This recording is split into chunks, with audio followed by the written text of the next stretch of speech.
Mexico, home to a great and vibrant culture, beautiful landscapes, and of course immense sums of gold, silver, oil, copper, and a healthy quantity of coal too, not to mention a good bit of cropland. But despite all of that, Mexico is also home to 7 out of 10 of the most murderous cities in the world, while millions and millions of citizens have fled to the United States for better opportunities. None of this was inevitable. If history had gone differently, Mexico could have been a great power. So what if it was? What if Mexico was rich and successful like America? Well, this is what, why, how, and that's what the video is about. If you like this sort of thing, subscribe. First off, let's rewind back to the late 1700s. The Spanish Empire, which rules over the gigantic colony of Mexico, is fraying. Spain has lost its wealth and power, giving Mexico the opportunity for independence. But Mexico doesn't just need independence, it needs reform. The lands of Mexico are solidly under the control of the Catholic Church and the Spanish-born aristocracy. If Mexico is to succeed, it needs liberal reform. So what stopped Mexico from implementing those reforms in real life? Well, Mexico's War of Independence, unlike America's, lasted for a decade. Leadership of that revolution passed from commoners out for blood to liberal reformers to conservative monarchists. After the liberals and the monarchists beat Spain, they turned against each other. Mexico's first chapter of independence is civil war. The game was rigged from the start. By the time Mexico implemented the reforms it needed in the late 1800s, it already lost to America. So if we want Mexico to be rich and powerful, then you need to change how the Mexican War of Independence went. First, even though the radical peasant revolutionaries almost won, I don't think they had a good program to develop Mexico. Mexico doesn't really need a French Revolution and a reign of terror, it needs an American Revolution. The liberal Democrats of course had the best plan for Mexico, a constitutional government, private property, the key stuff to build up a country.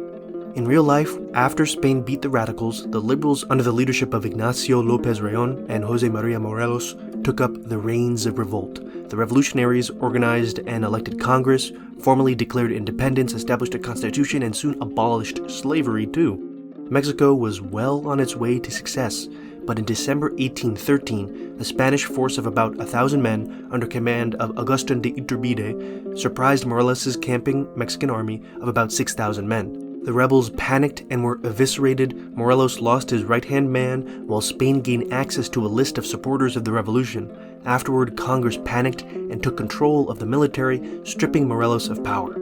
This defeat outside the city of Valladolid ultimately doomed Mexico.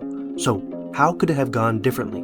Well, if the army received proper training, like Steuben trained the disorganized Americans, then the Mexican army would have had the discipline it needed to orderly retreat from Spanish soldiers when they needed to. Morelos' camp was also infested with spies. There was a lot the revolutionaries could have done differently to improve their chances of victory. Let's say that they did those things. They don't win the war immediately, but they keep fighting long enough for Spain to suffer one of its very common coups. Spanish forces withdraw, or maybe surrender or crumble, and Mexico secures its independence. What happens next? Well, the early government of Mexico, like that of the United States, would have serious challenges. For one, the big personalities of the army would clash frequently. The key would be for Congress to balance power between the generals and maybe distract them with responsibilities. Certainly Mexico would have to fight off rebels in Texas and Central America early on. The government would also need to reform the Constitution. In real life, the first Mexican Constitution split executive power between a triumvirate of generals. Mexico needs a more unifying leader, a George Washington. Morelos would be great in this role. Maybe after he defeats a revolt in Central America, Congress agrees to a new constitution with a strong president and a federal government. From 1820 to 1828, Morelos guides los Estados Unidos Mexicanos. He negotiates between the feuding liberals and conservatives, gets a loan from Britain, and discourages any rebellions. In 1828, the elderly priest turned revolutionary, turned statesman, steps down, and as vice president wins a democratic election. The next couple presidents repel invasions from a desperate and weak Spain, and continue to develop the institutions of a new country. They also forge close ties with Britain, signing major commercial treaties. In 1840, the liberal Valentin Gómez Farías is elected president. He's confronted by a major problem, skyrocketing debt, mostly to Britain. In order to gather cash, Gómez Farías seizes church lands and sells them to independent farmers. He also directs government funds to develop domestic infrastructure.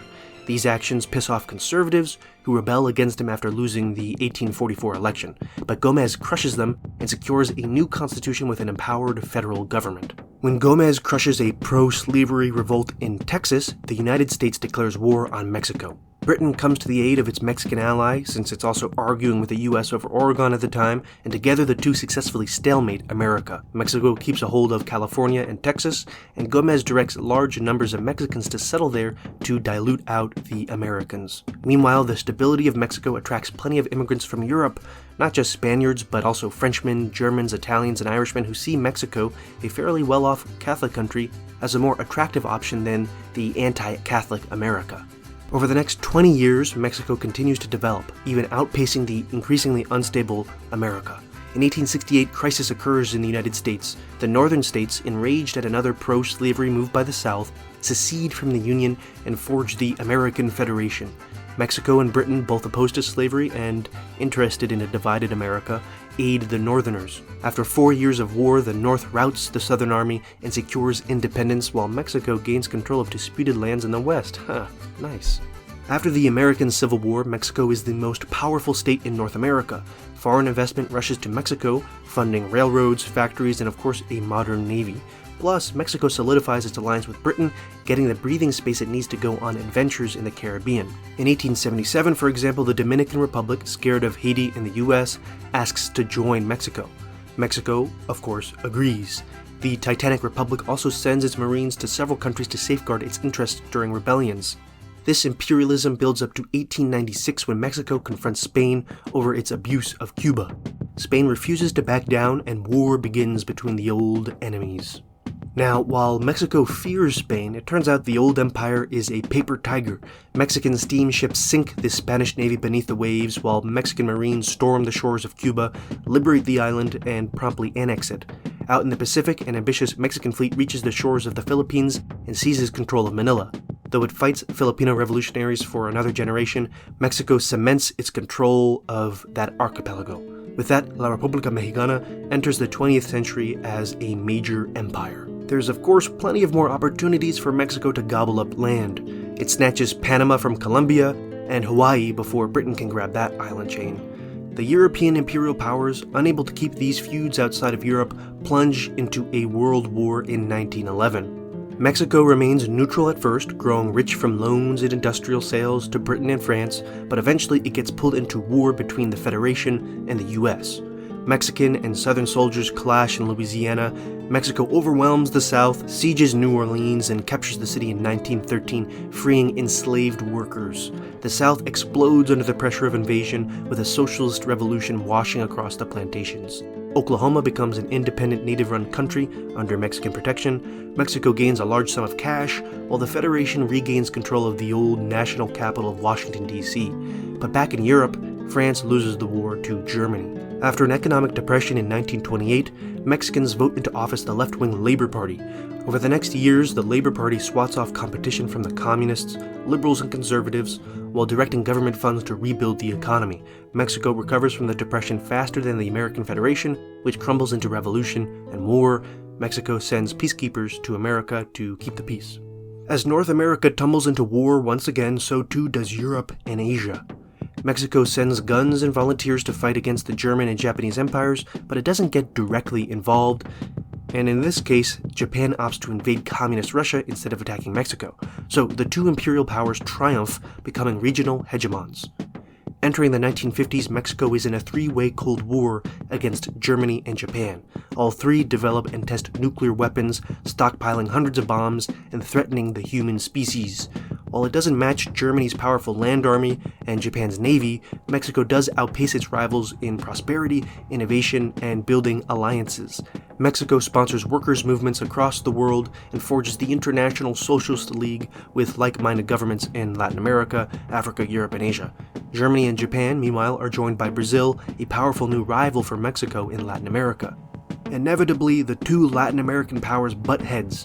In 1964, war erupts in Colombia, and the two are pulled into the conflict. When Brazilian soldiers kill Mexican Marines, Mexico declares war. Long-range bombers siege Brazil, the Mexican Navy bombs coastal cities, and Marines storm the ports. They're soon joined by local revolutionaries. The Brazilian army puts up a good fight, but they're outmatched. They retreat to the Amazon and fight prolonged guerrilla war for another decade, but the cities of Brazil are governed by a new socialist government allied with Mexico. The remaining right-wing governments of Latin America topple and join Mexico's Socialist League. So by the 70s, Mexico is the dominant world power, with the Americas and Africa at its back. And you know what? By the end of the decade, they probably land on the moon too, since they're just that good. The most dramatic moment of the Cold War comes in 1984, when civil war erupts in Spain. Mexico sends peacekeepers to its old imperial master, but Germany does the same. Mexico and German troops nearly exchange gunfire, threatening to bring the whole of the world into nuclear war, but both sides, step by step, back down. After the near crisis, the German Empire loses the support of its population and gradually succumbs to democratic reform.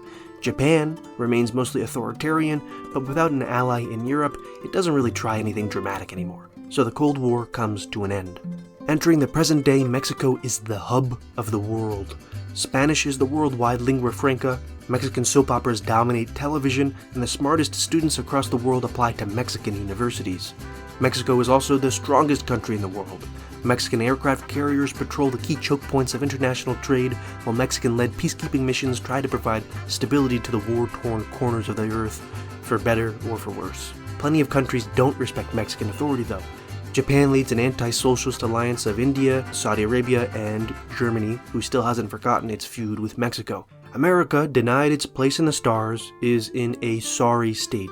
The South is a hotbed of cartel violence, while the North is home to the husks of once hopeful cities, barely kept together by manufacturing cheap consumer products for wealthier Mexicans. Millions of American migrants sneak past border walls and outposts in the Rocky Mountains or the forests of Texas for the opportunities south of the border. Is there hope for America? Will Mexico stay the most powerful country in the world? Comment below to let me know, and if you like this video, subscribe and check out my Patreon. For $1 a month, you too can get my thanks, like user SEQ, Marklin, Sheba, and Dorothy Vivian. Adios.